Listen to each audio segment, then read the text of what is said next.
사무엘상 30장은 아말렉을 공격한 다윗 이야기입니다. 오늘 본문은 다윗 일행이 자리를 비운 사이에 일어난 사건으로 말미암아 벌어진 일들을 알려줍니다.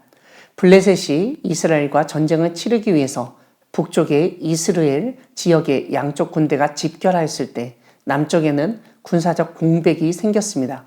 그때 아말렉 사람들이 네게브와 시글락을 침노했습니다. 1절 뒷부분을 보면 아말렉은 시글락을 쳐서 불살랐습니다. 아마도 27장 뒷부분에서 알려준 것처럼 다윗이 아말렉 사람을 침노하고 죽인 것에 대한 복수 차원이라고도 할 수 있습니다. 2절을 보면 시글락에 있던 젊거나 늙은 여인들은 한 사람도 죽이지 않고 다 사로잡아 끌고 갔습니다. 6절을 보면 이렇게 아내와 자녀가 사로잡혀간 사실을 안 사람들이 다윗을 돌로 치자고 했습니다. 시글락을 비우게 된 것은 바로 다윗이 가드왕 아기스의 경호대장을 맡았기 때문이고 이스라엘과 전쟁을 한다고 저 북쪽까지 갔다가 이렇게 아내와 자녀를 납치당하였다고 생각했기 때문입니다. 이런 위기 상황에서 다윗은 아비아달에게 에봇을 가져오라고 했습니다. 다윗은 위기의 순간에 하나님의 뜻을 구하고 하나님의 뜻대로 행하자고 사람들을 설득했습니다. 8절을 보면 다윗이 설득한 내용은 다름 아니라 지금 아말렉을 추격하면 따라잡을 수 있냐는 것이었습니다.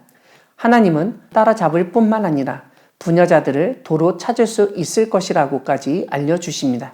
그래서 다윗과 600명이 추격했는데 부솔 시내에 이르러 지쳐 뒤떨어진 자들이 생겼습니다. 피곤하여 뒤떨어진 자 200명이 머물게 하고 다윗은 400명을 거느리고 추격을 계속했습니다. 길에서 만난 애굽 사람의 인도로 아말렉 군대를 쉽게 찼습니다. 다윗이 새벽부터 이튿날 저물 때까지 그들을 쳤는데 낙타를 타고 도망한 소년 400명 외에는 칼을 피한 사람이 없다고 알려줍니다. 말 그대로 몰살을 당한 것입니다. 19절에서는 아말렉이 약탈하였던 것, 자녀들이 빼앗겼던 것은 크고 작은 것을 막론하고 아무것도 잃은 것이 없었다고 설명합니다. 거기에다가 아말렉이 다른 땅에서 약탈한 양떼와 소떼도 전리품으로 얻었습니다. 부솔 시내에 머물게 한 200명이 다윗 일행을 영접하고 문안하였을 때 다윗과 함께 추격했던 400명 중 몇 사람이 문제를 제기했습니다. 아말렉을 끝까지 추격하지 않고 싸움도 하지 않은 200명에게는 각자의 처자만 데리고 떠나게 하자는 것입니다. 아무 노동도 하지 않은 사람에게 임금을 똑같이 줄 수 없다는 논리였습니다. 힘들게 추격하고 밤새워 싸운 우리와 피곤하고 지쳤다고 물가에 앉아서 쉬고 있던 사람하고 똑같이 대접하면 안 된다는 것입니다. 어찌 보면 일리가 있고 맞는 말입니다. 이런 상황에서 다윗의 지도력이 다시 한번 빛을 발합니다.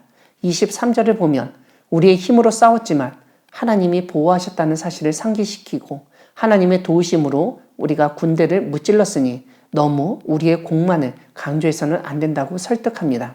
다윗은 전장에 내려갔던 자의 분깃이나 소유물 곁에 머물렀던 자의 분깃이 동일할 것이라고 말하고 그렇게 분배할 것을 명령합니다.